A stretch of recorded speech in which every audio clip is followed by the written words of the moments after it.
அது அவருடைய பையன் டாக்டர் பரிமளம் என் வீடு தேடி வந்து எங்கெங்கேயோ போனது கிடைக்கல அந்த திராவிட பத்திரிகை. அப்பாவுடைய பேச்சு எழுத்து இதெல்லாம் புத்தகங்களா கொண்டு வர போறோம். கடைசியில பார்த்தா உங்ககிட்ட இது இருக்குன்னு சொல்றாங்க. என்னிடம் வேறொருவரிடம் இருந்த 42 45 வரை அவர் எழுதிய அந்த திராவிட நாடு புத்தகம் கலெக்ஷன் இருந்துச்சு. இன்னொன்னையும் சொன்னா உங்களுக்கு வெடுக்கா இருக்கும். அதை காட்டுற போது 2-3 பக்கத்தை எடுத்து காட்டினேன். அவர் மறைஞ்சிட்டாலும் அந்த நன்றியோட நான் அதை சொல்லணும். அவர் எவ்வளவு பெரிய மனுஷன் அந்த டாக்டர் பரிமளன்.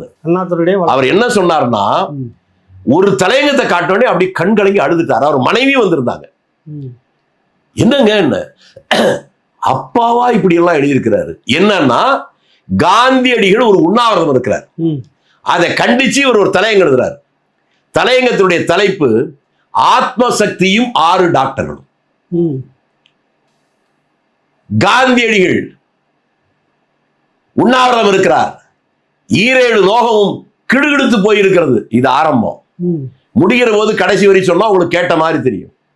கோல மயில்களாட, கோபாலசாமிகள் தாளம் போட, சுசிலா நையர் அடிவரிட, கன்னி பெண்கள் தோளிலே கை போட்டபடி வருகிறார் பராக் பராக் பராக். காந்தியை கொச்சப்படுத்தி இப்படி எழுதுறாங்க. இதை படித்த அவருடைய வளர்ப்பு மகன் டாக்டர் பரிமளம் இப்படியா அப்பா எழுதினாரு என்று அழுது விட்டார். அவரும் மனுஷன்.